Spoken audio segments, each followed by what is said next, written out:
지옥문 앞에서 30년 넘게 교회 다닌 분들이 회개했다 외치며 끌려가던 그 장면을 봤습니다. 그리고 주님이 제게 주신 단 하나의 명령은 삶으로 증명하라였습니다. 저는 올해 63살 서울에서 남편과 함께 작은 식당을 운영하는 평범한 안수집사입니다.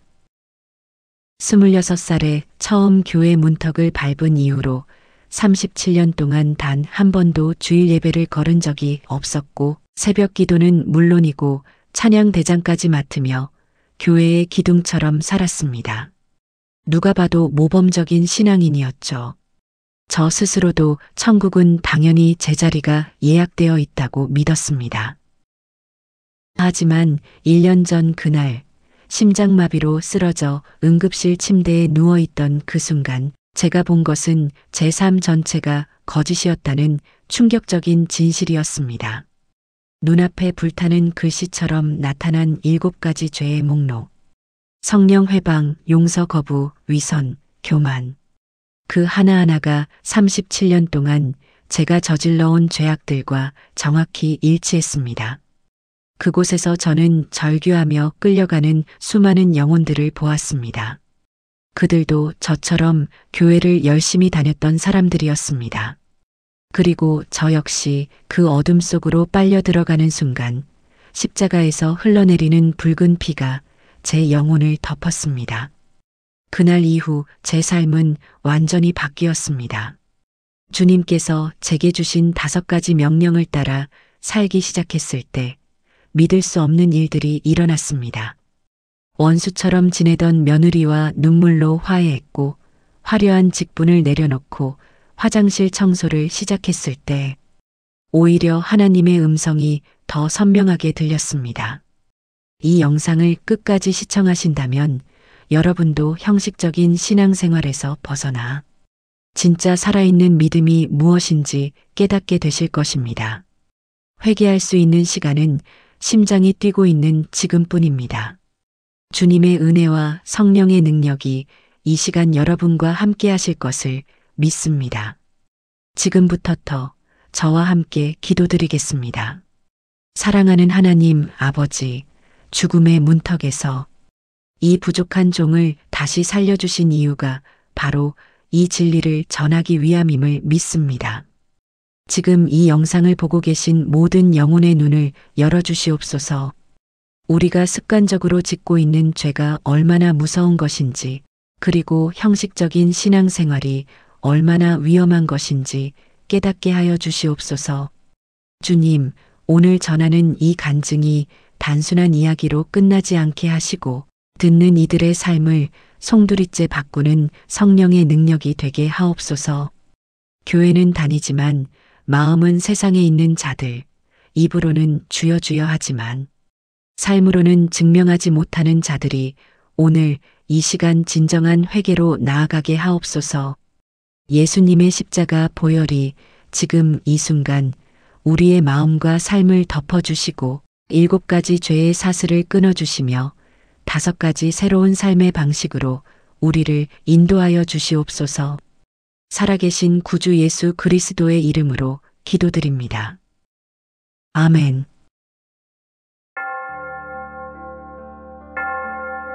여러분, 잠시만요. 이런 귀한 간증들을 계속 받아보시려면 구독 버튼과 좋아요를 꼭 눌러주세요. 여러분의 구독 하나하나가 더 많은 영혼들에게 하나님의 사랑을 전하는 소중한 씨앗이 됩니다. 그리고 소중한 가족, 지인, 주변의 모든 분들께 널리 나누어 하나님의 영광을 선포하며 복음의 빛이 더 많은 영혼들을 살리는 도구가 되기를 간절히 기도합니다. 그럼 지금부터 죽음의 문턱에서 돌아온 한 영혼의 놀라운 증언, 바로 시작해 보겠습니다.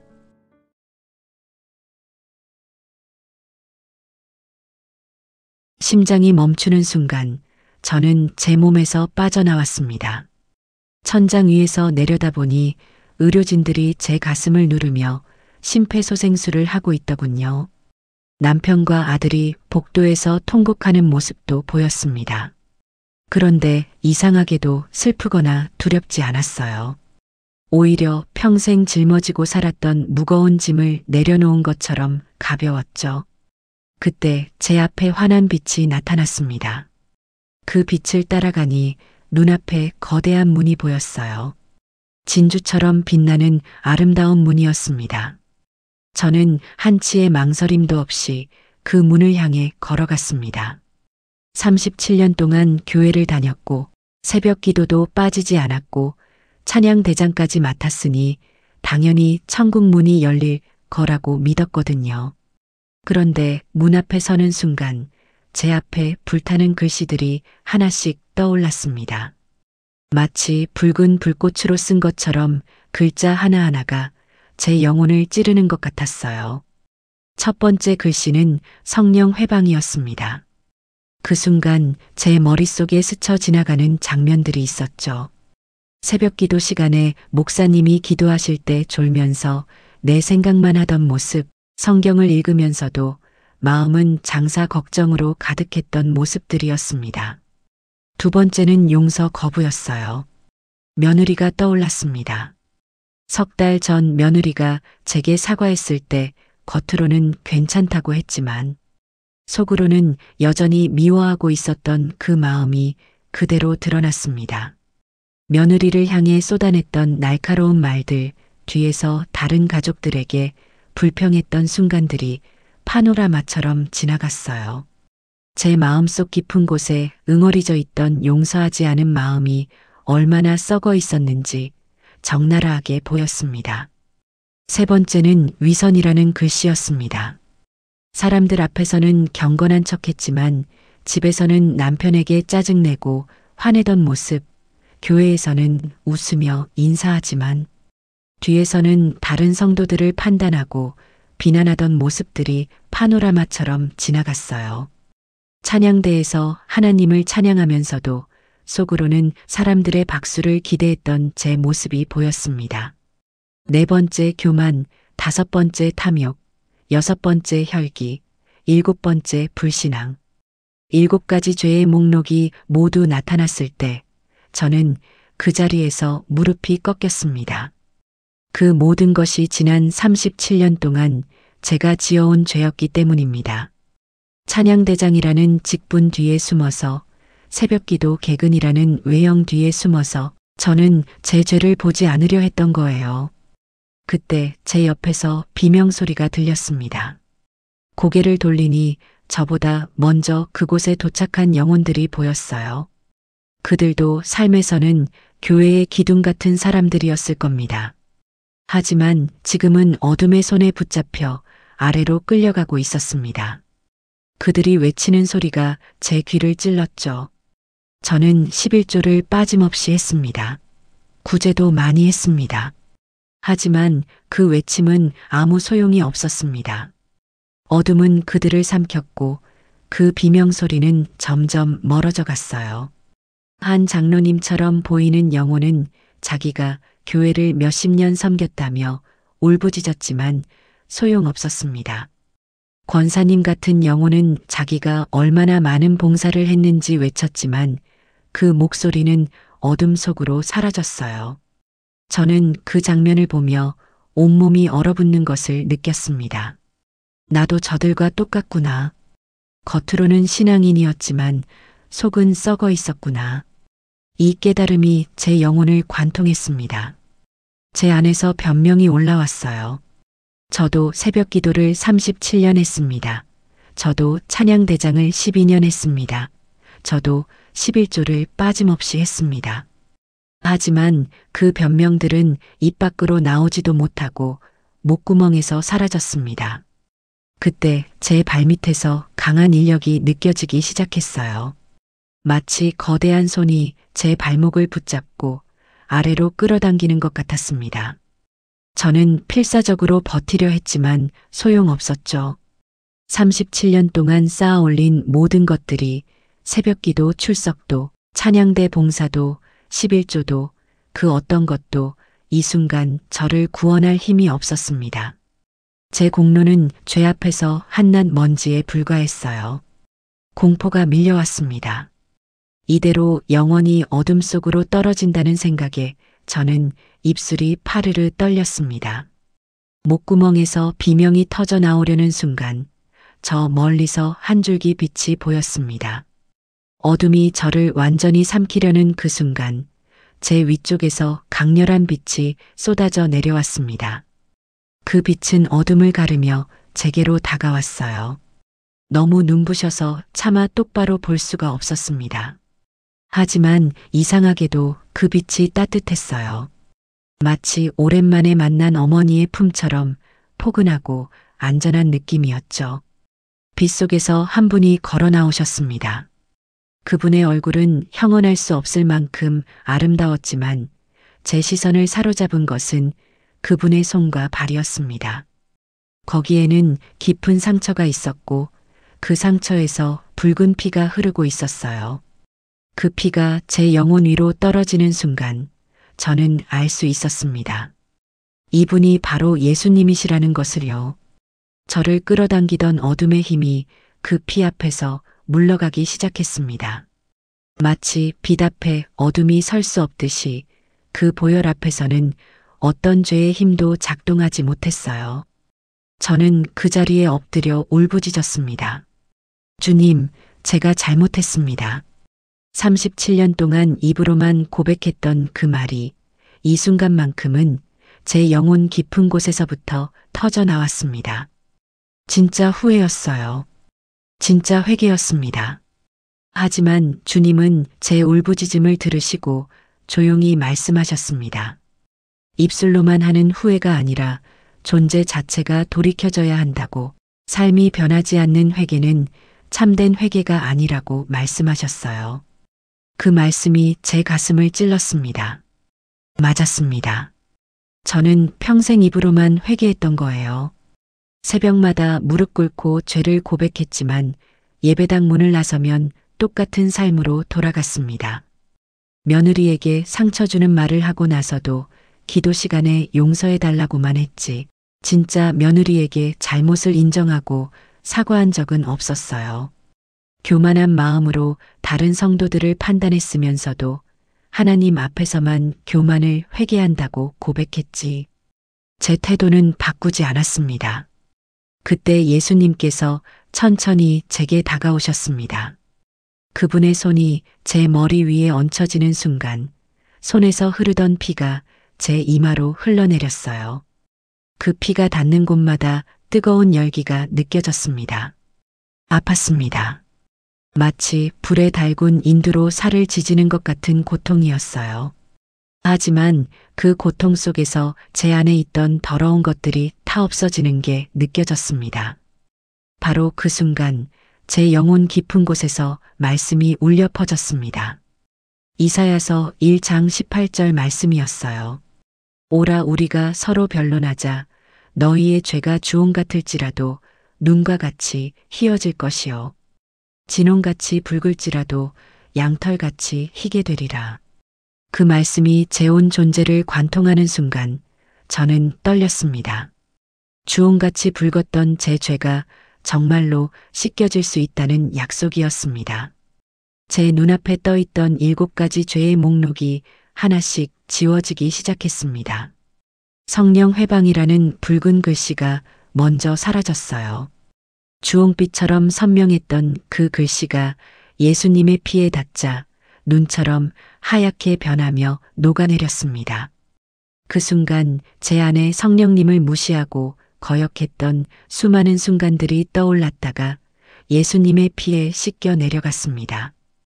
용서 거부라는 진홍빛 글씨가 지워질 때는 며느리를 향한 미움과 원망이 제 마음에서 빠져나가는 게 느껴졌어요. 양털처럼 부드럽고 깨끗한 마음이 그 자리에 채워졌습니다. 제가 움켜쥐고 있던 분노와 원한의 끈이 끊어지면서 자유로워지는 느낌이었죠. 위선, 교만, 탐욕, 혈기, 불신앙. 하나하나 지워질 때마다 저는 제 본성이 깨끗해지는 것을 경험했습니다. 단순히 죄가 용서받는 수준이 아니었어요.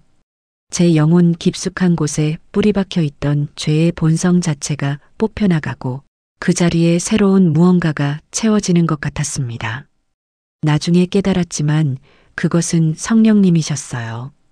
주홍같이 붉었던 죄의 목록이 모두 지워졌을 때 제 영혼은 정말로 눈처럼 희고 양털처럼 부드러워져 있었습니다. 이사야 선지자가 본 그 환상이, 그 약속이 제 안에서 현실이 된 것입니다. 불가능해 보였던 일이 예수님의 보혈로 가능해졌어요. 눈물이 멈추지 않았습니다. 감사의 눈물이었고, 기쁨의 눈물이었고, 동시에 지난 37년을 허비한 것에 대한 통곡이기도 했습니다. 저는 울면서 주님의 발을 붙잡았어요.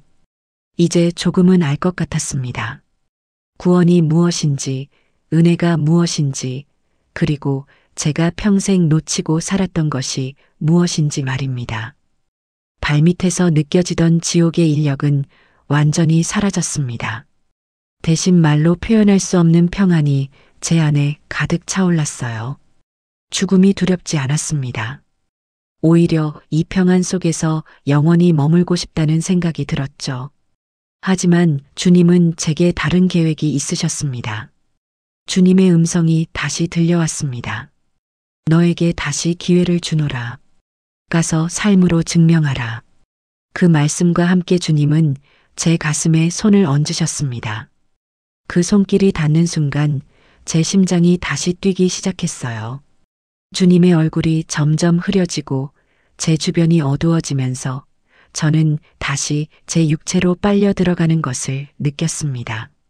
마지막 순간 주님과 눈이 마주쳤을 때 그분의 눈빛에서 저는 확신을 얻었습니다. 이제 제 삶이 달라질 것이고 달라져야만 한다는 확신이었습니다. 제 영혼이 다시 육체로 돌아가기 직전 예수님께서 제 앞에 서서 마지막 말씀을 하셨습니다.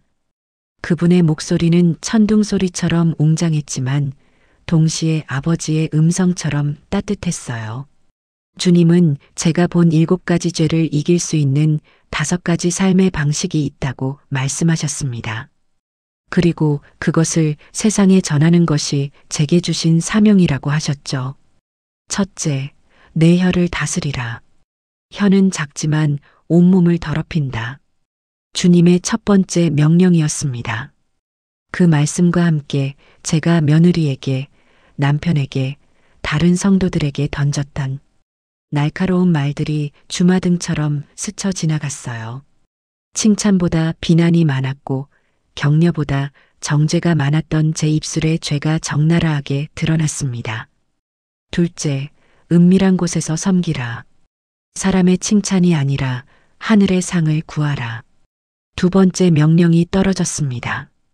찬양대장이라는 직분, 사람들 앞에 서서 박수받던 그 순간들이 사실은 하나님께 영광 돌리는 것이 아니라 제 자신을 드러내는 것이었다는 깨달음이 왔어요. 위선의 죄가 바로 여기에 있었습니다. 셋째, 듣는 기도를 하라. 내 말을 늘어놓지 말고 내 음성을 들으라. 세 번째 명령을 들을 때 저는 부끄러웠습니다. 37년 동안 새벽마다 기도했지만 그것은 하나님께 제 요구사항을 전달하는 시간이었지 하나님의 음성을 듣는 시간은 아니었으니까요. 성령 회방의 죄가 이것이었습니다. 넷째, 긍휼의 눈으로 보라. 판단하지 말고 불쌍히 여기라. 네 번째 명령에서 저는 제가 얼마나 교만했는지 깨달았습니다. 다른 사람들의 허물을 볼 때마다 정죄하고 판단했던 제 모습이 떠올랐어요. 그들의 아픔과 상처는 보지 못하고 겉모습만 보고 비판했던 제 자신이 부끄러웠습니다. 다섯째, 믿음을 선포하라. 환경을 보고 원망하지 말고 나를 선포하라. 마지막 5번째 명령이었습니다. 어려운 일이 생길 때마다 하나님을 의심하고 불평했던 제 불신앙이 드러났어요. 입으로는 믿는다고 하면서 마음은 늘 환경에 흔들렸던 저였습니다. 이 5가지 명령이 제 뇌리에 불도장처럼 찍혔습니다.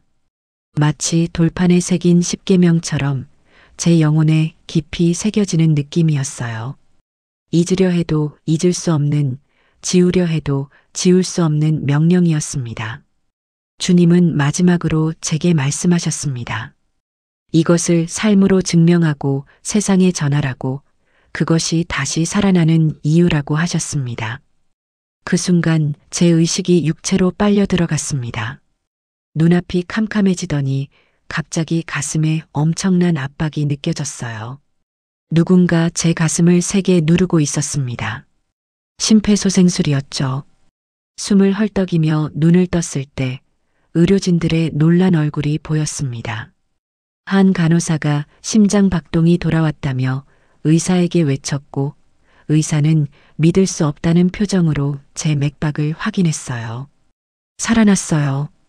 남편의 목소리가 들렸습니다. 복도에 있던 남편과 아들이 응급실로 뛰어들어왔어요.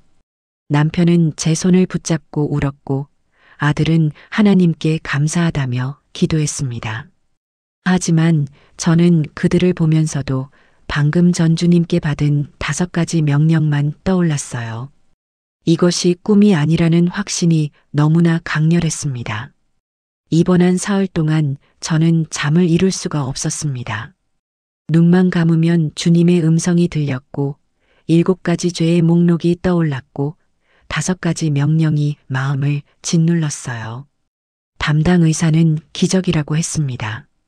심장이 15분 이상 멈춰 있었는데 뇌 손상도 없이 깨어난 것은 의학적으로 설명할 수 없다고 했죠. 하지만 저는 알았습니다. 이것은 기적이 아니라 사명이라는 것을요. 퇴원하는 날 저는 집으로 가는 차 안에서 결단했습니다. 이제 저는 덤으로 사는 인생이라고, 오직 주님의 명령대로만 살겠다고 다짐했어요.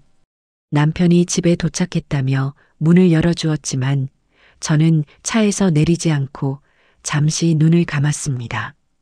가장 먼저 정리해야 할 것들이 떠올랐기 때문입니다. 첫째, 며느리에게 진심으로 사과해야 했습니다. 둘째, 찬양대장 자리를 내려놓아야 했습니다. 셋째, 기도 방식을 완전히 바꿔야 했습니다. 넷째, 다른 사람들을 판단하는 교만한 마음을 버려야 했습니다. 다섯째, 입술로 불평 대신 믿음을 선포하는 연습을 해야 했습니다. 이 5가지가 앞으로 제 삶의 전부가 될 것이었습니다. 쉽지 않을 거라는 것을 알았어요. 37년 동안 굳어진 습관을 바꾸는 것은 거의 불가능에 가까운 일이니까요. 하지만 저는 지옥의 끝에서 돌아온 사람이었습니다. 예수님의 보혈로 씻김받은 사람이었습니다. 이제 두려울 것이 없었어요. 집 앞 대문을 바라보며 저는 깊게 숨을 들이마셨습니다. 이제부터 새로운 삶이 시작되는 것입니다. 집에 돌아온 첫날, 저는 작은 노트를 하나 꺼내 들었습니다. 주님께서 주신 첫 번째 명령, 혀를 다스리라는 말씀을 실천하기 위해서였어요. 아침부터 밤까지 제가 내뱉는 모든 말을 기록하기로 했습니다. 이것을 저는 말일기라고 이름 붙였죠. 첫날 저녁 노트를 펼쳐놓고 제가 적은 내용을 보는 순간 충격을 받았습니다. 아침에 남편이 신문을 보며 커피를 마실 때 제가 했던 말이 적혀 있었어요. 신문만 보지 말고 설거지 좀 거들라는 짜증 섞인 말이었습니다. 점심에 전화로 아들과 통화할 때는 며느리가 집안일을 제대로 안 한다며 불평했던 말들이 적혀 있었죠. 저녁에 교회 권사님과 통화하면서는 다른 성도의 헌금 액수가 적다며 비난했던 말도 있었습니다. 하루 동안 제 입에서 나온 말 중 감사와 격려의 말은 손에 꼽을 정도였어요. 대부분이 불평, 비난, 정죄, 판단의 말들이었습니다. 특히 며느리에 대한 말이 가장 많았죠. 밥을 늦게 차렸다는 말, 청소가 부족하다는 말, 손님 접대가 서툴다는 말, 하나하나가 칼날처럼 날카로웠습니다. 사흘째 되던 날 노트가 제 말들로 가득 찼습니다. 그것을 읽으면서 저는 깨달았어요. 7가지 죄 중 용서 거부와 교만의 뿌리가 바로 제 혀에 있었다는 것을요. 며느리를 향한 제 언어 생활이 얼마나 폭력적이었는지, 제 말 한마디 한마디가 며느리의 마음에 어떤 상처를 남겼을지 생각하니 견딜 수가 없었습니다. 그날 오후 저는 며느리에게 전화를 걸었습니다. 시댁에 잠깐 들를 수 있겠냐고 물었죠. 며느리의 목소리는 긴장되어 있었어요. 시어머니가 부르면 보통 좋은 일이 아니라는 것을 그동안의 경험으로 알고 있었을 겁니다. 1시간 뒤 초인종이 울렸고 며느리가 조심스럽게 문을 열고 들어왔습니다. 거실로 안내하면서 저는 며느리에게 앉으라고 했습니다. 며느리는 소파 끝에 걸터 앉아 두 손을 모으고 있었어요. 무슨 잔소리를 들을까 불안해하는 모습이었습니다. 저는 며느리 앞에 가서 천천히 무릎을 꿇었습니다. 63살의 시어머니가 안수 집사가 37년 신앙의 연륜을 가진 사람이 며느리 앞에 무릎을 꿇는 순간이었죠. 며느리의 눈이 커졌습니다. 당황한 기색이 역력했어요. 어머니가 왜 이러시냐며 일어나려 했지만 저는 손으로 제지했습니다. 그리고 떨리는 목소리로 말했습니다. 내가 그동안 말로 너에게 상처 준 것을 용서해다오. 며느리는 아무 말도 하지 못했습니다. 저는 계속 말을 이었어요. 6년 전 며느리가 처음 우리 집에 왔을 때부터 지금까지 제가 했던 말들을 하나씩 고백했습니다. 음식 솜씨가 부족하다고 한 말, 청소가 미흡하다고 한 말, 아이를 제대로 돌보지 못한다고 한 말, 교회도 제대로 안 나온다고 핀잔 준 말들을 낱낱이 이야기했죠. 특히 3달 전 명절 때 친척들 앞에서 며느리가 준비한 음식이 맛없다고 했던 그 말이 얼마나 큰 상처였을지 이제야 알 것 같다고 했습니다. 그때 며느리가 화장실에서 울고 있는 것을 알면서도 못 본 척했던 제 자신이 부끄럽다고 진심으로 미안하다고 말했어요. 며느리의 눈에서 눈물이 흘러내렸습니다. 그리고 목이 메인 목소리로 이렇게 말했습니다. 어머니의 차가운 말 때문에 하나님도 차가운 분일 거라 생각했어요. 그 말을 듣는 순간 제 가슴이 무너져 내렸습니다. 며느리는 계속해서 말했어요. 교회에 나가기 싫었던 이유가 하나님이 싫어서가 아니라 어머니 같은 사람이 믿는 하나님이라면 자기도 차갑게 대하실 것 같아서였다고 했습니다. 시어머니의 날카로운 말들이 하나님의 이미지까지 왜곡시켰다는 고백이었어요. 저는 며느리를 끌어안고 함께 울었습니다. 제 혀가 얼마나 무서운 무기였는지 제 말 한마디가 한 영혼을 하나님에게서 멀어지게 만들었다는 사실이 너무나 고통스러웠습니다.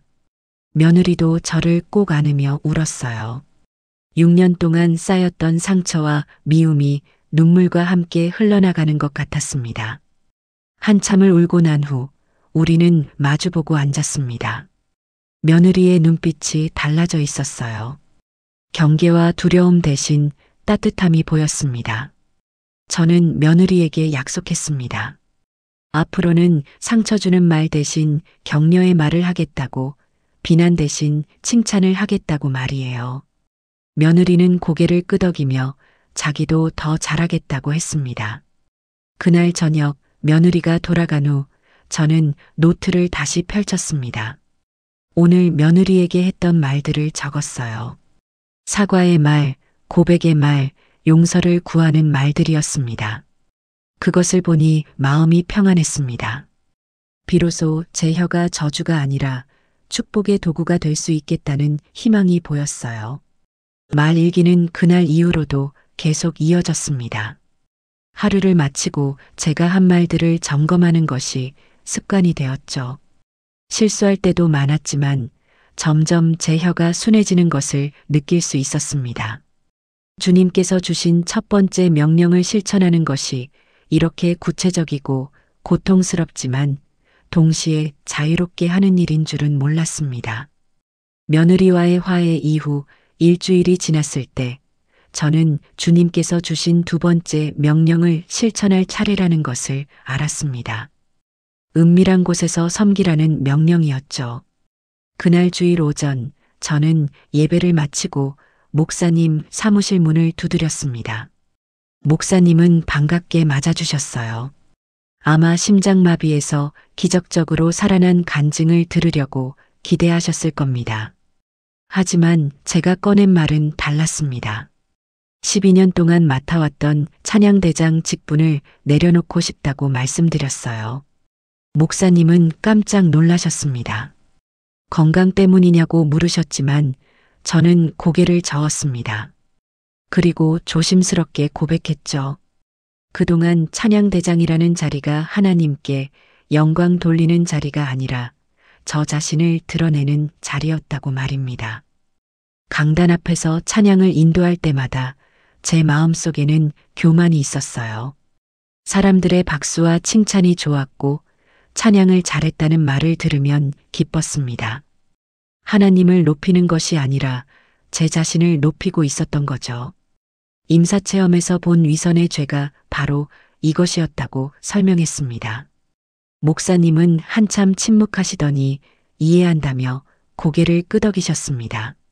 대신 제가 원하는 봉사가 있느냐고 물으셨어요. 저는 준비해온 답을 말씀드렸습니다. 교회 화장실 청소와 주방 설거지를 하고 싶다고 했죠. 목사님은 놀라는 표정이었지만 제 뜻을 존중해 주셨습니다. 다음 주일부터 저는 아무도 보지 않는 곳에서 섬기기 시작했습니다. 예배가 끝나면 모두가 식사하러 가는 동안 저는 화장실로 갔어요. 변기를 닦고 거울을 닦고 바닥을 쓸었습니다. 처음에는 낯설었죠.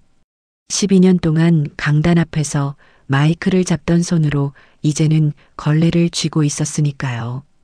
주방에서 설거지를 할 때도 마찬가지였습니다. 예전에는 식사 후 다른 집사님들과 교제하며 차를 마시곤 했는데 이제는 설거지통 앞에서 기름때 묻은 가루들을 닦았어요. 손이 거칠어졌고 허리도 아팠습니다. 하지만 이상하게도 마음은 가벼워졌어요. 사람들의 반응은 다양했습니다.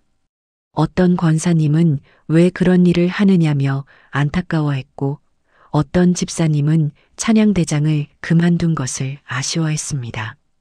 하지만 저는 신경 쓰지 않았어요. 사람들의 칭찬도 동정도 더 이상 제게 중요하지 않았습니다. 오직 주님의 시선만 의식했죠. 한 달쯤 지났을 때 저는 또 다른 변화를 시작했습니다. 은밀한 구제였어요. 교회에 어려운 형편의 성도들이 있다는 것을 알게 되었습니다. 남편 없이 혼자 두 아이를 키우는 젊은 집사님, 사업 실패로 힘들어하는 권사님 가족, 투병 중인 남편을 돌보며 생활비가 부족한 성도님이 계셨죠. 저는 남편과 상의했습니다. 매달 10만 원씩을 따로 떼어놓고 어려운 성도들을 돕자고 제안했어요. 남편은 흔쾌히 동의했습니다. 오히려 자기도 임사체험 이야기를 듣고 나서 삶을 바꾸고 싶었다며 20만 원을 내놓았죠. 문제는 어떻게 전달하느냐였습니다. 이름을 밝히면 그것은 은밀한 구제가 아니라 드러내는 구제가 되니까요. 저는 몰래 작전을 펼치기 시작했습니다. 두 아이를 키우는 젊은 집사님이 주일 낮예배를 드리는 동안 교회 복도에 놓인 그의 가방을 찾아 조용히 지퍼를 열고 헌금 봉투를 넣었습니다. 봉투에는 아무 이름도 쓰지 않고 10만 원만 넣었어요. 사업에 실패한 권사님 댁에는 20kg 쌀 2포대를 익명으로 보냈습니다. 택배기사에게 발신일란을 비워달라고 부탁했죠. 투병 중인 남편을 돌보는 성도님 집 앞에는 새벽에 몰래 과일 상자를 놓고 왔습니다.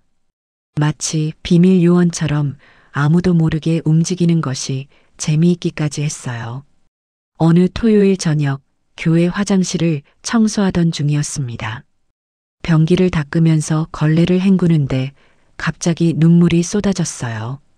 이유를 알 수 없는 눈물이었습니다. 그런데 그 순간 제 마음속에 따뜻한 음성이 들렸습니다. 내가 너를 안다. 주님의 음성이었습니다. 아무도 보지 않는 이곳에서 아무도 알아주지 않는 이 일을 주님은 보고 계셨던 거예요. 그 음성을 듣는 순간 제 가슴이 벅차올랐습니다. 12년 동안 강단 앞에서 수백 명 앞에 섰을 때보다 지금 화장실 변기를 닦는 이 순간이 훨씬 더 기뻤습니다. 사람들의 박수는 사라졌지만 하나님의 미소가 있었습니다. 세상의 인정은 없었지만 하늘의 인정이 있었어요. 이것이 진짜 섬김이구나. 이것이 위선이 아닌 진실한 예배구나 하는 깨달음이 왔습니다. 2달쯤 지났을 때 교회 게시판에 익명의 편지가 붙었습니다. 가방에서 헌금 봉투를 발견한 젊은 집사님이 쓴 글이었어요. 누가 넣어주셨는지 모르지만 그 돈으로 아이들 급식비를 낼 수 있었다며 감사하다는 내용이었습니다. 저는 그 편지를 보며 조용히 미소 지었습니다. 주님은 은밀한 중에 보시는 분이십니다. 그리고 은밀한 중에 갚아주시는 분이에요. 그 보상은 사람들의 칭찬이 아니라 주님과의 깊은 교제였고 화려한 직분이 아니라 숨겨진 사랑의 기쁨이었습니다. 제가 낮아질수록 하나님이 높아지셨고 제가 숨을수록 하나님의 영광이 드러났습니다. 은밀한 섬김을 시작한 지 한 달쯤 지났을 때 저는 제 새벽기도 생활을 돌아보게 되었습니다. 37년 동안 단 하루도 빠지지 않았던 새벽기도였어요. 교회에서는 모범적인 기도 용사로 불렸고 새벽기도 개근상을 받기도 했습니다. 하지만 주님께서 보여주신 7가지 죄 중 성령 회방이라는 죄목이 계속 제 마음을 찔렀어요. 어느 날 새벽 기도원에 가는 대신 집 작은 방에 혼자 앉았습니다.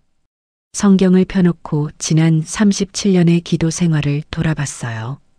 솔직히 고백하자면 제 새벽 기도는 출석 도장을 찍는 것과 다름없었습니다. 기도원에 가서 다른 분들과 인사하고 자리에 앉아서 목사님 기도 따라하고 통성기도 시간에 큰 소리로 기도하고 집으로 돌아오는 것이 전부였죠. 제 기도 내용은 늘 비슷했습니다. 식당 장사가 잘 되게 해달라, 아들이 승진하게 해달라, 남편이 건강하게 해달라, 손주들이 공부 잘하게 해달라는 요구 사항들이었어요. 하나님께 제 필요를 아뢰는 것이 기도의 전부인 줄 알았습니다. 하나님의 음성을 듣는다는 것은 특별한 사람들만 경험하는 일이라고 생각했죠. 하지만 이제 깨달았습니다. 그것은 기도가 아니라 하나님께 요구하는 시간이었고 성령님과 교제하는 것이 아니라 제 생각만 쏟아내는 독백이었다는 것을요. 주님은 제게 듣는 기도를 하라고 명령하셨습니다. 제 말을 늘어놓지 말고 그분의 음성을 들으라고 하셨어요. 그날부터 저는 기도 방식을 완전히 바꿨습니다. 기도원에 가는 대신 집에서 조용히 기도하기로 했어요. 새벽 5시가 되면 작은 방에 들어가 성경을 펴놓고 무릎을 꿇었습니다. 그리고 이렇게 물었죠. 주님, 오늘 제게 원하시는 것이 무엇입니까? 처음에는 아무 응답도 들리지 않았습니다. 침묵만 흘렀어요. 10분, 20분, 30분이 지나도 아무 음성도 들리지 않았습니다. 답답했죠. 그동안은 제가 하고 싶은 말만 하다가 끝냈는데 이제는 듣고 기다려야 하니 시간이 너무 더디게 갔습니다. 하지만 포기하지 않았습니다. 매일 아침 같은 질문을 반복했어요. 일주일쯤 지났을 때 변화가 찾아왔습니다. 침묵 가운데 기도하고 있는데 갑자기 한 사람의 얼굴이 떠올랐습니다. 김 집사님이었어요. 교회에서 종종 보는 분이었지만 특별히 가깝게 지내지는 않았던 분이었습니다. 그 얼굴과 함께 마음속에 작은 음성이 들렸습니다. 김 집사에게 전화해서 위로하라는 감동이었어요. 그런데 예전 같으면 이런 생각이 들었을 겁니다. 내 생각이겠지. 새벽에 전화하면 신뢰가 될 텐데 무슨 말로 위로하지 하며 넘어갔을 거예요. 하지만 이번에는 달랐습니다.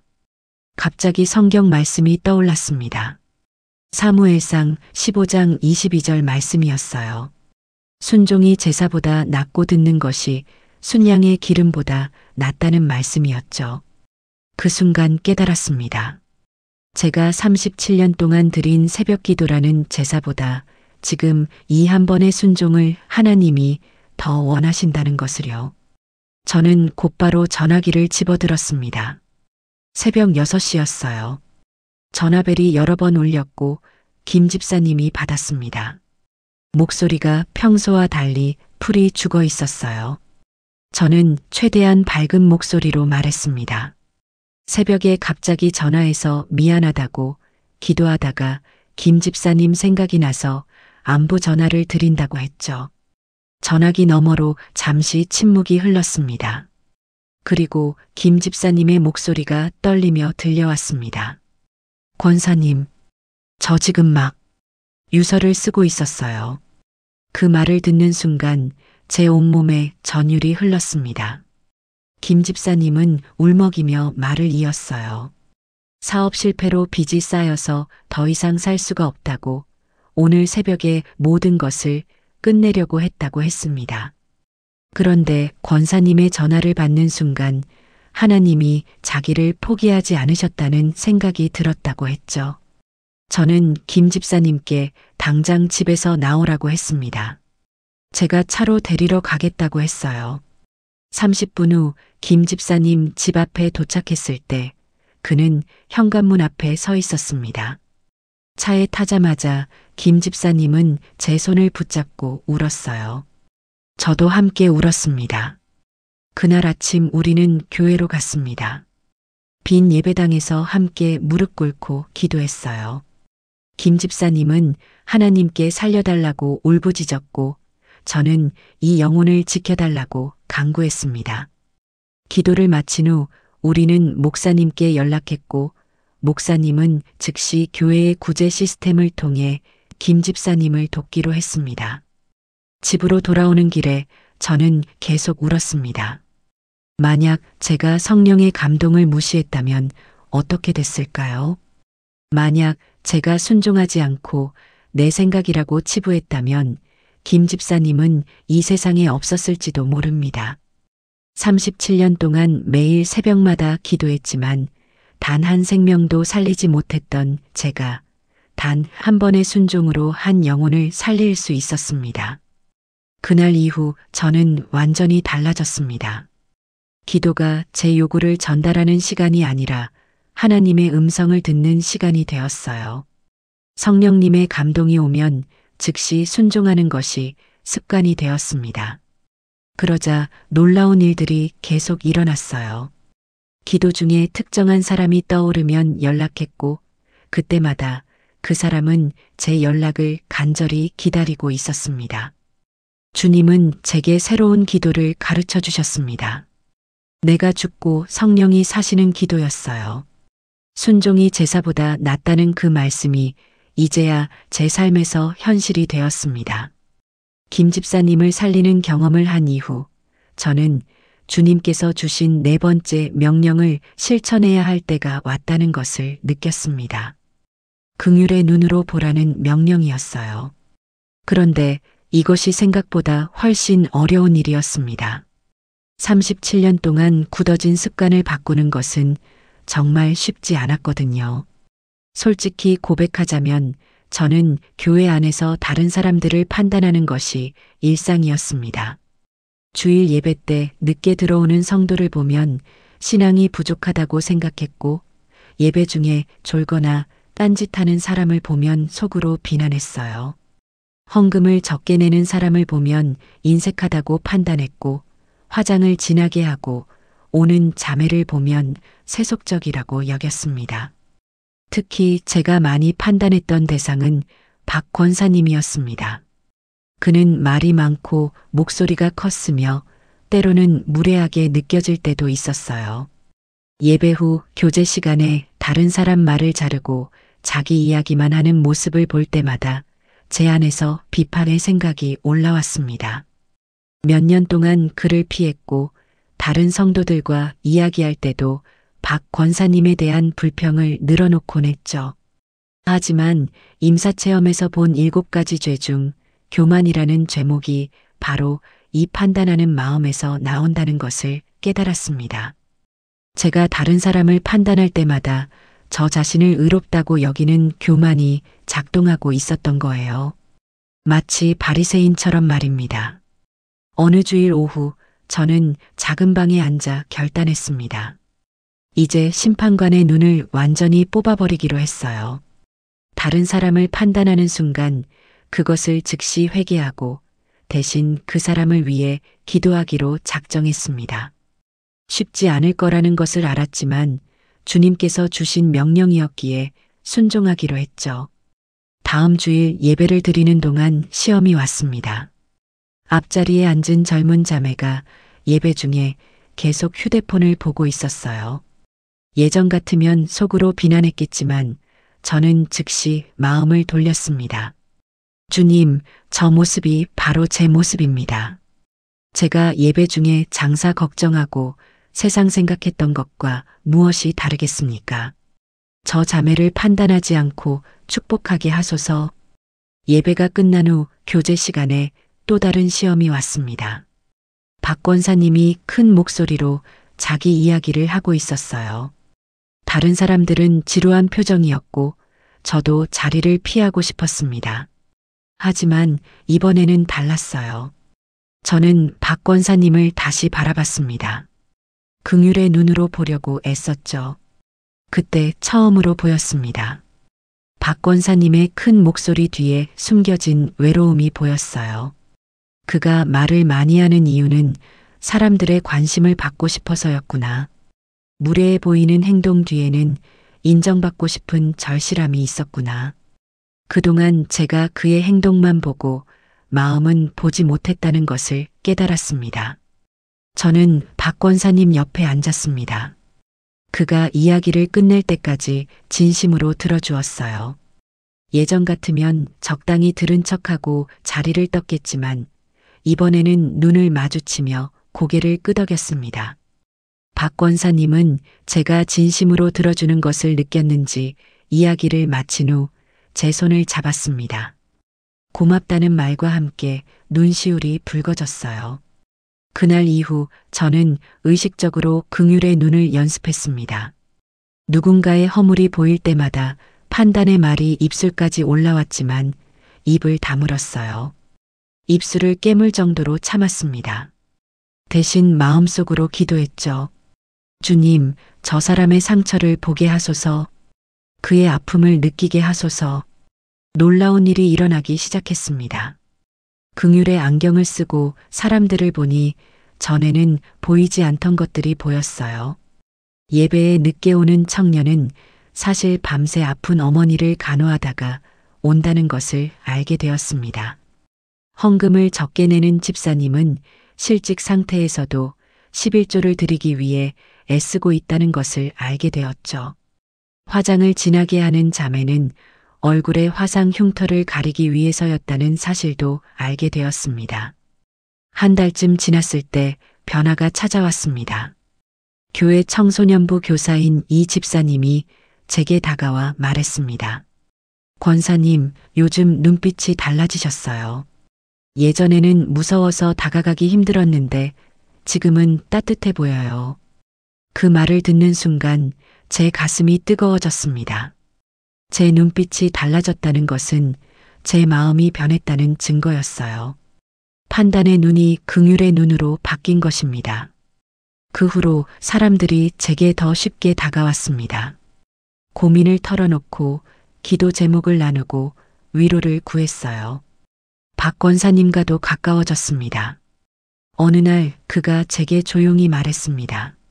남편이 10년 전에 세상을 떠난 후 혼자 사는 것이 너무 외로웠다고, 사람들의 관심을 받고 싶어서 말을 많이 했다고 고백했어요. 저는 박 권사님을 껴안고 울었습니다. 그동안 제가 얼마나 냉정했는지, 얼마나 교만했는지 부끄러웠습니다. 긍휼의 눈을 갖게 되면서 제 자신도 자유로워졌습니다. 다른 사람을 판단하지 않으니 제 마음이 가벼워졌어요. 비판과 정죄의 무게에서 벗어나니 평안이 찾아왔습니다. 주님께서 원하신 것이 바로 이것이었구나 하는 깨달음이 왔죠. 긍휼의 눈을 갖게 된 지 2달쯤 지났을 때 제게 큰 시험이 찾아왔습니다. 남편이 운영하던 식당에 갑작스러운 위기가 닥친 것이었어요. 건물주가 갑자기 건물을 팔기로 결정했고 우리는 3달 안에 가게를 비워야 하는 상황이 되었습니다. 20년 넘게 한자리에서 장사를 하며 단골 손님들도 많았는데 갑자기 떠나야 한다는 사실이 믿기지 않았어요. 남편은 크게 낙심했습니다. 66살의 나이에 새로운 가게를 찾아 다시 시작한다는 것이 막막했죠. 저도 처음에는 당황했습니다. 하지만 곧 깨달았어요. 이것이 바로 주님께서 제게 주신 5번째 명령을 실천할 기회라는 것을 말입니다. 믿음을 선포하라는 명령이었죠. 예전에 저였다면 어땠을까요? 하나님이 살아계신데 왜 이런 일이 생기느냐며 원망했을 것입니다. 37년이나 교회를 다녔고 새벽 기도도 빠지지 않았는데 왜 이런 시련을 주시느냐며 불평했을 거예요. 불안과 두려움에 밤잠을 설치고 남편과 함께 한숨만 쉬었을 것입니다. 하지만 지옥 문턱에서 본 7가지 죄 중 불신앙의 죄가 떠올랐습니다. 환경을 보고 하나님을 의심하는 것, 상황이 어려워지면 믿음을 버리는 것이 바로 불신앙의 죄였어요. 저는 이번에는 달라지기로 결단했습니다. 환경에 흔들리지 않고 말씀을 붙잡기로 한 것입니다. 그날 밤 남편이 잠든 후 저는 욕실로 갔습니다. 거울 앞에 섰어요. 그리고 큰 소리로 선포하기 시작했습니다. 로마서 8장 28절 말씀이었죠. 우리가 알거니와 하나님을 사랑하는 자, 곧 그의 뜻대로 부르심을 입은 자들에게는 모든 것이 합력하여 선을 이루느니라. 이 말씀을 여러 번 반복해서 외쳤습니다. 이 위기조차도 합력하여 선이 될 것입니다. 처음에는 떨리는 목소리였습니다. 마음속에서 불안이 올라왔거든요. 정말 그럴까? 과연 이 상황이 좋아질 수 있을까 하는 의심이 고개를 들었어요. 하지만 저는 그 의심을 입술로 짓밟았습니다. 더 크게 선포했죠. 하나님은 살아계시고 이 위기는 반드시 기회가 될 것이라고 말입니다. 신기한 일이 일어났습니다. 말씀을 선포하는 순간 제 마음에 평강이 찾아왔어요. 거짓말 같았습니다. 상황은 전혀 나아지지 않았는데 아무것도 해결되지 않았는데 평안이 왔습니다. 마치 폭풍우가 몰아치는 바다 한가운데서 고요함을 경험하는 것 같았어요. 다음 날 아침 남편의 얼굴은 어두웠습니다. 밤새 잠을 제대로 못 잔 것이 역력했어요. 저는 남편 옆에 앉아 손을 잡았습니다. 그리고 조용히 말했죠. 여보, 이것도 합력하여 선이 될 거예요. 하나님이 우리를 버리지 않으실 거라고 했습니다. 남편은 한숨을 쉬며 말했습니다. 그래도 당장 어떻게 해야 할지 막막하네. 저는 남편의 손을 더 꽉 잡았습니다. 그리고 말했어요. 우리가 할 일은 최선을 다하는 것이고 결과는 하나님께 맡기는 것이라고 했죠.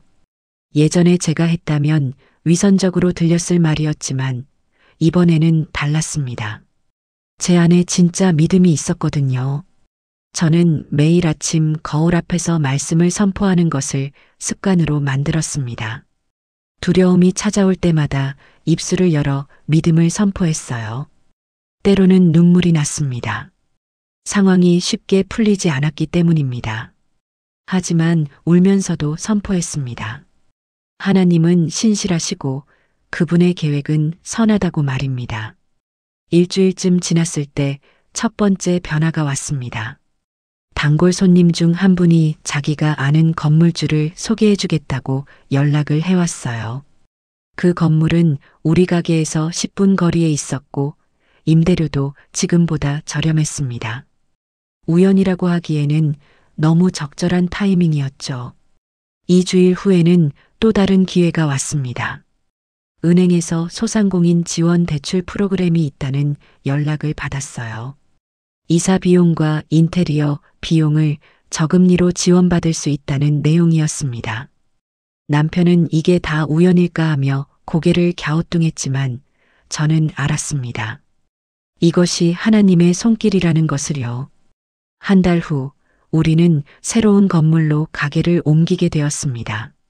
놀랍게도 그 건물은 주차장이 넓고 접근성도 더 좋았어요. 장사를 시작한 첫날 손님이 예전보다 훨씬 많이 왔습니다. 새로운 동네 주민들이 찾아왔고 예전 단골 손님들도 새 가게를 찾아주었죠. 석 달 후 결산을 해보니 매출이 오히려 30%나 늘어났습니다. 남편은 믿을 수 없다는 표정으로 장부를 보며 말했습니다.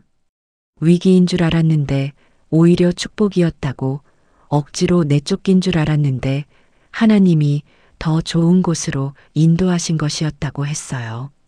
저는 그 모든 과정을 통해 깨달았습니다. 믿음은 느낌이 아니라 선택이라는 것을요. 환경을 보면 불안하고 두렵지만 말씀을 보고 그것을 선포하면 믿음이 창조된다는 것을 배웠습니다. 로마서 8장 28절 말씀처럼 정말 모든 것이 합력하여 선을 이룬다는 것을 체험했어요. 불신앙의 죄를 끊는 것은 단순히 의심하지 않는 것이 아니었습니다. 적극적으로 믿음을 선포하는 것이었어요. 입술로 고백하고 말씀으로 선언하고 환경과 상관없이 하나님의 신실하심을 선포하는 것이 진짜 믿음이었습니다. 이제 저는 어떤 상황이 와도 흔들리지 않을 것 같았습니다. 환경이 어렵다고 믿음을 버리지 않을 자신이 생겼어요. 주님께서 주신 5번째 명령을 완성한 순간이었습니다. 죽음의 문턱에서 돌아온 지 1년이 지났습니다. 창밖을 보니 봄꽃들이 피어나고 있었어요. 1년 전 이맘때 저는 응급실 침대에 누워 있었습니다. 심장이 멈췄다가 기적적으로 다시 뛰기 시작했던 그날이 바로 작년 봄이었죠.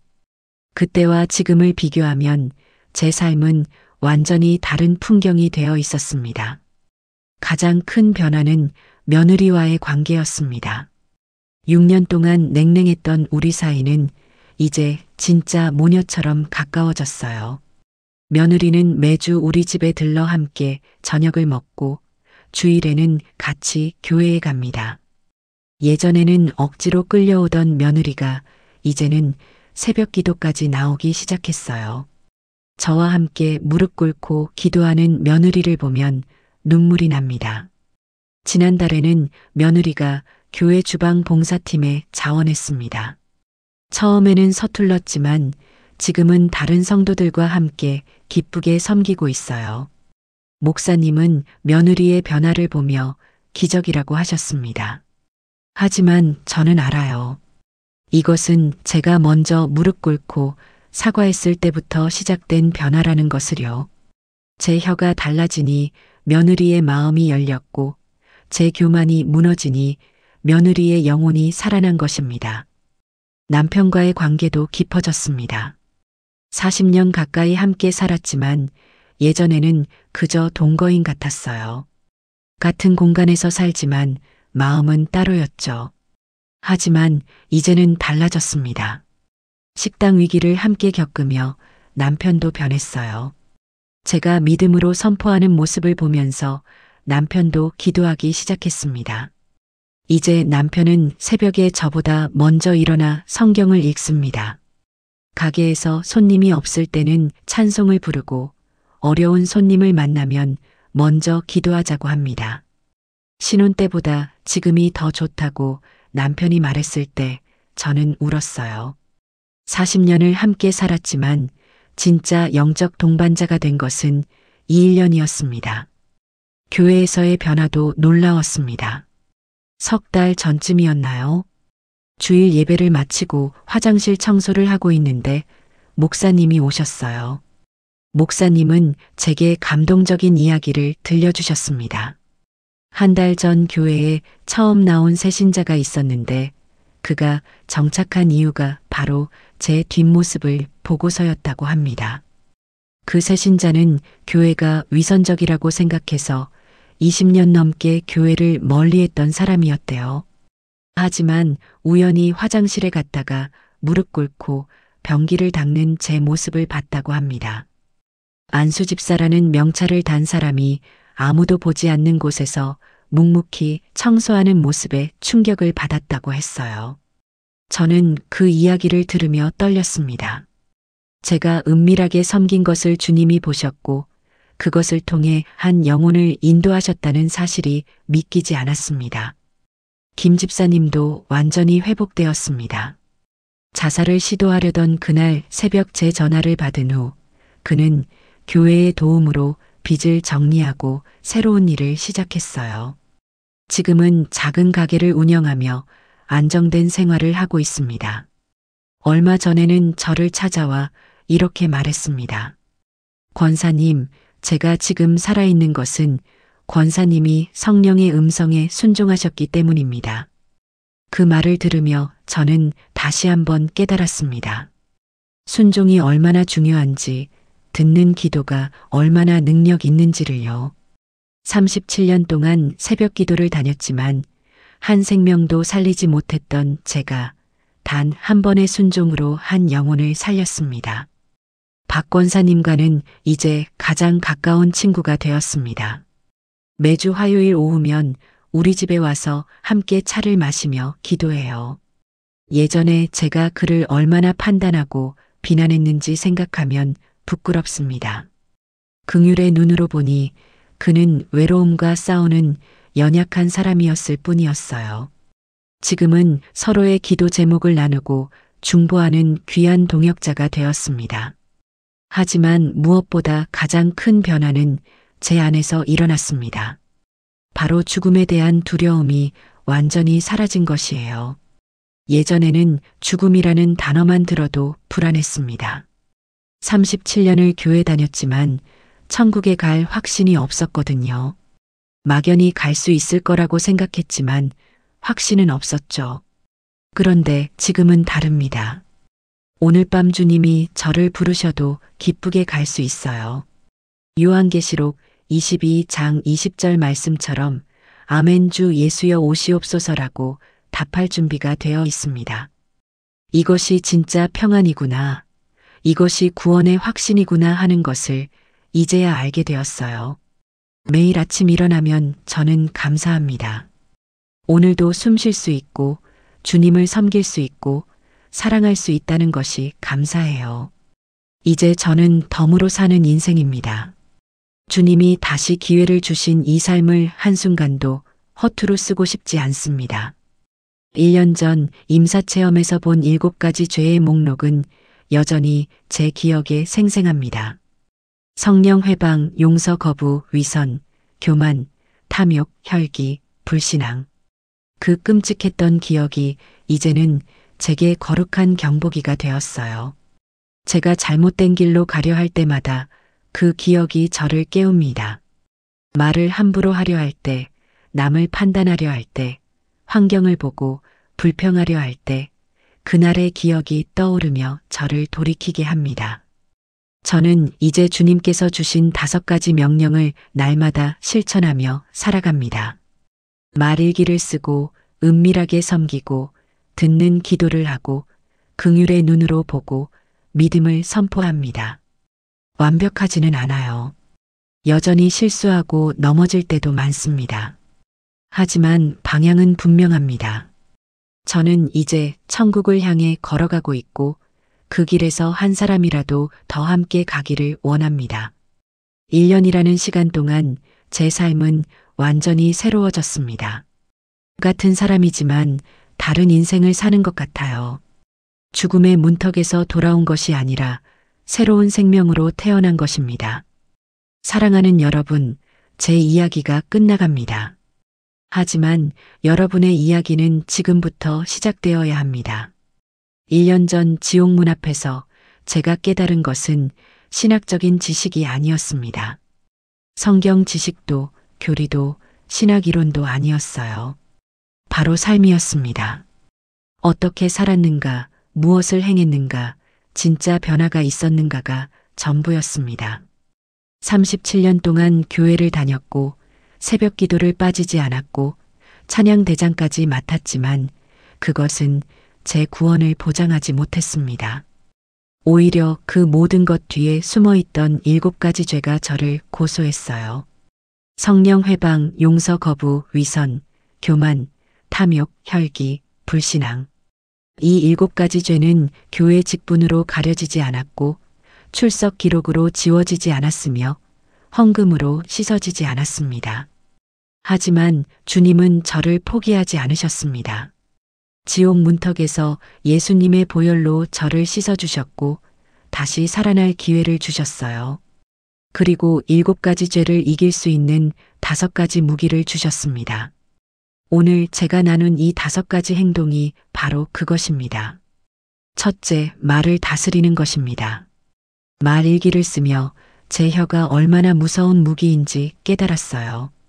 며느리에게 무릎 꿇고 사과했을 때 막혔던 관계가 회복되었습니다. 여러분의 혀는 지금 무엇을 하고 있습니까? 축복을 선포하고 있습니까? 아니면 저주를 퍼붓고 있습니까? 둘째, 은밀하게 섬기는 것입니다. 찬양대장이라는 화려한 자리를 내려놓고 화장실 청소를 시작했을 때 진짜 기쁨을 발견했어요. 사람의 칭찬이 아니라 하나님의 미소를 구할 때 위선에서 벗어날 수 있었습니다. 여러분은 누구를 위해 봉사하고 있습니까? 사람입니까? 하나님입니까? 셋째, 듣는 기도를 하는 것입니다. 제 요구사항만 쏟아내던 기도를 멈추고 주님의 음성을 기다렸을 때 성령님의 인도하심을 경험했어요. 김 집사님을 살린 것은 제가 아니라 순종이었습니다. 여러분의 기도는 독백입니까? 대화입니까? 넷째, 긍휼의 눈으로 보는 것입니다. 다른 사람을 판단하는 교만을 버리고 그들의 아픔을 보기 시작했을 때 제 마음이 부드러워졌어요. 박 권사님의 큰 목소리 뒤에 숨겨진 외로움을 발견했을 때 저도 자유로워졌습니다. 여러분은 지금 누구를 판단하고 있습니까? 다섯째, 믿음을 선포하는 것입니다. 환경을 보고 불평하는 대신 말씀을 선포했을 때 위기가 기회로 바뀌었어요. 불신앙의 죄를 끊고 입술로 믿음을 창조할 때 하나님의 능력이 나타났습니다. 여러분의 입술은 지금 무엇을 선포하고 있습니까? 이 5가지가 바로 7가지 죄를 이기는 무기입니다. 어렵지 않습니다. 복잡하지도 않아요. 다만 결단이 필요합니다. 지금 당장 시작하겠다는 결심, 오늘부터 다르게 살겠다는 결단이 필요한 것입니다. 고린도후서 6장 2절 말씀을 기억하십니까? 보라, 지금은 은혜 받을 만한 때요. 보라, 지금은 구원의 날이로다. 성경은 내일이 아니라 지금을 강조합니다. 다음 주가 아니라 오늘을 말합니다. 언젠가가 아니라 바로 이 순간을 이야기하는 것입니다. 여러분, 회개할 수 있는 시간은 심장이 뛰고 있는 지금뿐입니다. 제가 지옥문 앞에서 배운 가장 중요한 교훈이 이것이었어요. 내일은 영원히 오지 않을 수도 있다는 것, 오늘이 마지막 기회일 수도 있다는 것입니다. 저는 운이 좋았습니다. 심장이 다시 뛰기 시작했고 돌아올 기회를 받았어요. 하지만 모든 사람이 그런 기회를 받는 것은 아닙니다. 지금 이 영상을 보고 계신 여러분 중에 혹시 저처럼 오랫동안 교회를 다녔지만 형식적인 신앙생활을 하고 계신 분이 계십니까? 새벽 기도는 나가지만 삶은 변하지 않은 분이 계십니까? 직분은 있지만 열매는 없는 분이 계십니까? 입으로는 주여 주여 하지만 행함으로는 주님을 부인하는 분이 계십니까? 오늘이 바로 그날입니다. 오늘이 돌이킬 수 있는 날입니다. 심장이 뛰고 있는 지금, 숨을 쉬고 있는 이 순간이 회개할 수 있는 유일한 시간입니다. 내일을 기약할 수 없습니다. 다음 주를 장담할 수 없어요. 오직 지금만이 여러분의 것입니다. 저는 여러분께 간곡히 부탁드립니다. 지금 있는 그 자리에서 무릎을 꿇으십시오. 형식적인 신앙을 버리고 진짜 예수쟁이로 살기로 결단하십시오. 교회 출석만 하는 종교인이 아니라 삶으로 증명하는 그리스도인이 되기로 결심하십시오. 오늘부터 말 일기를 쓰기 시작하십시오. 여러분의 혀가 축복의 도구가 되게 하십시오. 화려한 직분보다 은밀한 섬김을 선택하십시오. 하나님의 시선만 의식하며 사십시오. 일방적인 기도를 멈추고 성령님의 음성을 듣기 시작하십시오. 순종이 제사보다 낫다는 것을 기억하십시오. 다른 사람을 판단하는 교만을 버리고 긍휼의 마음을 품으십시오. 그들의 아픔을 보고 중보하십시오. 환경을 보고 불평하지 말고 말씀을 보고 믿음을 선포하십시오. 모든 것이 합력하여 선을 이루신다는 것을 믿으십시오. 사랑하는 여러분, 예수님의 보혈은 지금도 흐르고 있습니다. 여러분의 모든 죄를 씻기에 충분한 능력이 있습니다. 다만 여러분이 그 피를 구해야 합니다. 진심으로 회개하고 삶으로 돌이켜야 합니다. 입술의 후회가 아니라 존재의 회개가 필요합니다. 저는 1년 전 죽었다가 살아났습니다. 하지만 진짜로는 오늘도 살아있습니다. 매일 아침 주님 앞에서 다시 태어나고 매 순간 성령님과 동행하며 언젠가 주님 앞에 설 그날을 준비하며 살아갑니다. 여러분도 오늘부터 그렇게 사시기를 간절히 바랍니다. 지금 이 자리에서 결단하십시오. 주님께서 여러분을 부르고 계십니다. 돌아오라고, 진짜 삶으로 증명하라고, 행동하는 믿음을 보이라고 말씀하고 계십니다. 이 음성을 외면하지 마십시오. 오늘이 지나면 내일이 온다는 보장이 없습니다. 지금 저와 함께 무릎 꿇고 하나님 앞에 나아가십시오. 형식적 신앙을 회개하고 살아있는 믿음으로 거듭나는 이 순간이 여러분 인생의 전환점이 되기를 기도합니다. 주님의 은혜가 여러분과 함께 하시기를 간절히 바랍니다. 주님은 지금 여러분의 진실한 고백을 기다리고 계십니다. 이 떨리는 마음 그대로 잠시 눈을 감고 저와 함께 기도드리겠습니다. 사랑과 신실하심이 한없으신 하나님 아버지, 죽음의 문턱에 있던 부족한 종을 다시 살리시고 이 귀한 증거의 도구로 세워주시니 감사를 드립니다. 지금 이 영상을 접하는 모든 심령 위에 하나님의 긍휼과 은혜가 강물처럼 흐르기를 소망합니다. 주님, 습관과 형식에 젖어 깊이 잠든 우리의 영혼을 흔들어 깨워주십시오. 우리가 무심코 짓고 있는 7가지 죄가 얼마나 두려운 것인지 직시하게 하시고 오직 예수 그리스도의 보혈만이 우리를 살리는 유일한 길임을 뼈저리게 깨닫는 시간이 되기를 원합니다. 오늘 이 시간 주홍같이 붉은 죄가 양털처럼 희게 되는 기적을 허락해 주십시오. 입술로만 그치는 회개가 아니라 존재 자체가 주님께로 돌이키는 역사가 일어나기를 간구합니다. 말을 다스리고 은밀히 섬기며 순종하고 긍휼을 베풀고 믿음을 선포하는 이 5가지 삶의 방식으로 날마다 주님을 증명하는 참된 그리스도인으로 우리를 빚어주시기를 바랍니다. 회개할 수 있는 기회는 심장이 뛰는 지금뿐임을 기억하겠습니다. 오늘 우리의 결단이 살아있는 믿음의 열매로 맺어져 훗날 주님 앞에 서는 그날 착하고 충성된 종아 칭찬받는 주인공이 바로 우리가 되게 해주십시오. 모든 영광과 찬양을 오직 구주 예수 그리스도께 올려드리며 거룩하신 주님의 이름으로 간절히 기도드립니다. 아멘. 오늘도 귀한 시간을 보내주셔서 감사합니다. 여러분의 구독과 좋아요 그리고 공유는 더 많은 이들에게 하나님의 사랑을 전하는 소중한 통로가 됩니다. 죽음의 문턱에서 돌아온 이들의 간증을 통해 우리는 영원한 생명의 소망과 하나님의 무한하신 사랑을 확인할 수 있습니다. 이 간증들이 여러분의 믿음에 확신을 더하고 아직 주님을 모르는 가족과 이웃들에게는 구원의 문이 열리는 계기가 되기를 간절히 소망합니다.